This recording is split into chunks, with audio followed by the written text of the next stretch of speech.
আজি এটা বাস্তৱিক কাহিনী আপোনালোকৰ সন্মুখত তুলি ধৰিব বিচাৰিছো। দেউতা, মই কিমান চুটি কাপোৰ পিন্ধিলে ভাল লাগিবনো? দেউতাকে ক'লে, যিমানখিনি পিন্ধিলে তুমি নৰকৰ সৌন্দৰ্য উপভোগ কৰিব পাৰা সিমানখিনি পিন্ধা। জীয়েকে ক'লে, মইতো চুটি কাপোৰ বহুত ভাল পাওঁ দেউতা।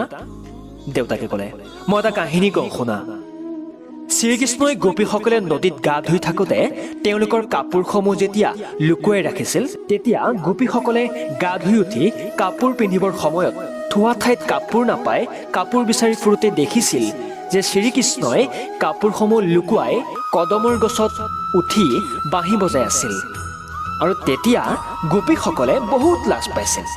কৃষ্ণই ইয়াৰ পৰা তেওঁলোকক এইটোৱেই শিক্ষা দিছিল যে আমাৰ ওচৰে পাজৰে আন মানুহ নাথাকিলেও তাত অনেক জীৱ জন্তু থাকিব পাৰে, যিয়ে তোমাৰ বিনা বস্ত্ৰে দেশ দেখিব পাৰে। গতিকে আমি নিজৰ বা এগৰাকী মহিলাৰ মান মৰ্যাদা সন্মানৰ খাতিৰত বিনা বস্ত্ৰই কেতিয়াও গা ধোৱা বা ক'ৰবাত ঘূৰা ফুৰা কৰিব নালাগে। যিহেতু জন্তুৱে কাপোৰ নিপিন্ধে, গতিকে আমিও যদি জন্তুৰ দৰেই থাকিব হয় তেন্তে জন্তু আৰু আমাৰ মাজত দেখোন পাৰ্থক্যই নাথাকিব। জীয়েকে ক'লে, কিন্তু পাপা, চুটি কাপোৰতহে সৌন্দৰ্য বেছি। দেউতাকে ক'লে, মাজনী, মই অলপ পিছত তোমাক এইটো উত্তৰ দিম দেই। এনেকৈ কৈ দেউতাক বিদেশত গ'ল। বিদেশৰ পৰা পাছদিনা দেউতাকে জীয়েকলৈ এটি আইফোন গিফ্ট পঠালে। জীয়েক, দেউতা, তুমি মোক ইমান ধুনীয়া মোবাইল উপহাৰ দিলা, কিন্তু স্ক্ৰীণ গাৰ্ড আৰু ব্ৰেক কভাৰ একোৱেই দেখোন নিদিলা। দেউতাকে হাঁহি মাৰি ক'লে, মোবাইলত আকৌ এইবোৰ কিহৰ কাৰণে লাগে? জীয়েক ক'লে, দেউতা, তুমি নাজানা নেকি? স্ক্ৰীণ গাৰ্ড বেক কভাৰ লগালে মোবাইলটো আৰু ধুনীয়া দেখে আৰু ছেফটিও হৈ থাকে, নাভাঙে কোনোফালে। দেউতাকে ক'লে, জানজনী, তুমি যে মোবাইলটোৰ কাৰণে ইমান চিন্তা কৰিছা, কিন্তু তোমাৰ নিজৰ সুৰক্ষিতৰ কাৰণে যে অলপো চিন্তা নকৰা।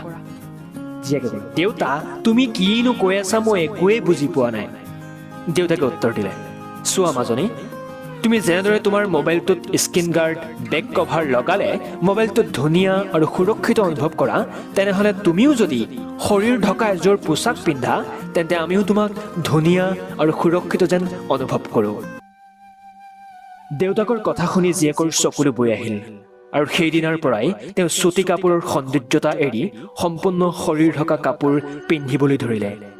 আৰু এদিন সেই শৰীৰ ঢকা পোছাকতেই মিছ ইউনিভাৰ্চ হ'ল। লেখনিটো ভাল লাগিলে কমেণ্ট কৰিবলৈ নাপাহৰিব। লেখনিটো আমালৈ আগবঢ়াইছিল অৰ্জুন কলিতাই।